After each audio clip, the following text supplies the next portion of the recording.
Welcome to Subramani.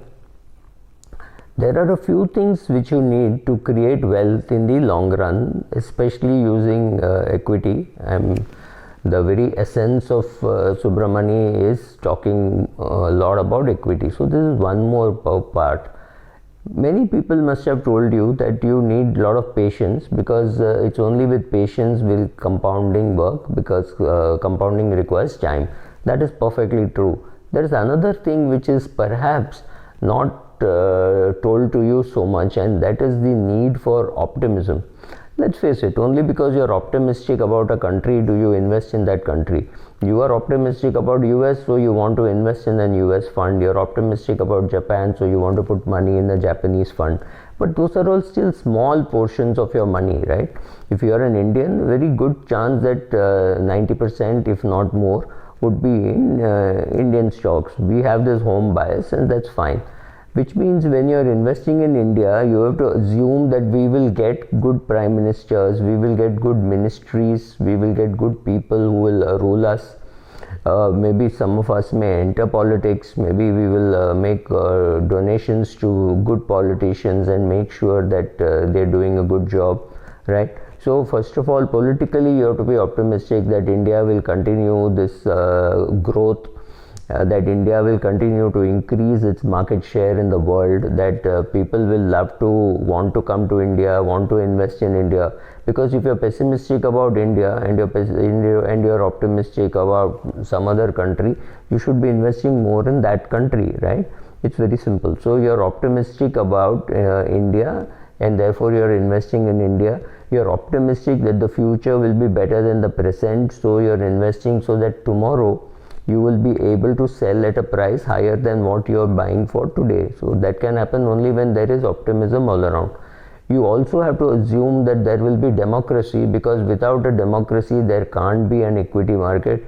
Don't look at Pakistan, it doesn't have a market. Don't look at China, that is a rigged market, right? So to have a successful equity market, like you have to have democracy like you have in France, you have in US, you have in UK, you have in Germany, you have in India, right?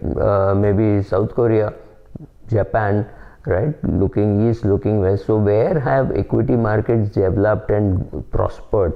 Only when there is healthy democracy, only when there is multiple opinion, recognized, seen, heard and appreciated, can there be an equity market. Somebody has to think Reliance is worth selling at 2000 for you to be able to buy it at 2000, right? As simple as that. So optimism is something with which you have to be there. You have to be optimistic. You have to know that ugly events will happen, but does not mean that it is the end of the world. You will also know that some bad events will happen, and that is again does not mean it's the end of the world. There you have to stick through everything. Like for example, if you are a 80-year-old man with 5 crore equity portfolio and maybe 2-3 lakhs of annual expenses, maybe 5 lakhs of annual expenses, it does not even matter what return you get on your portfolio. Even if you withdraw from your portfolio for another 5 years, you would have withdrawn only 25 lakhs, right? That is 5% of the portfolio, plus it would have grown because of the dividends, etc. So but when you look at it, you say, oh, I'm creating this heirloom for my great granddaughter or my granddaughter or whatever, depending on what you have, and therefore you're optimistic about their future, and therefore you're in equities. You're not in equities because you want to get a higher return during your lifetime. No, it's not going to happen, right? It may happen, but it may also happen that the market falls 10%. Then what happens? Your whole requirement for the rest of your life is not even that much.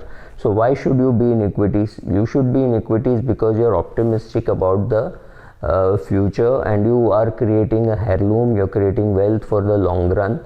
Look at people like G.D. Birla or J.R.D. Tata. They did not think about investing for their lifetime. They have invested for the next 5, 7, 10 generations. The company may change hands. Mr. Kumar Birla may sell off Hindalco. I'm not getting into that, but the assets exist. The mills will be running. The Tata Steel mills will be running. The Hindalco mills will be running. They'll continue to make steel. They will continue to make aluminium, right? Respectively. So you are optimistic means you're creating wealth for the future. Remember that, because if you don't remember that, then it's very difficult to not interrupt compounding. That's another very important reason why your money compounds, because you did not touch it for long periods of time.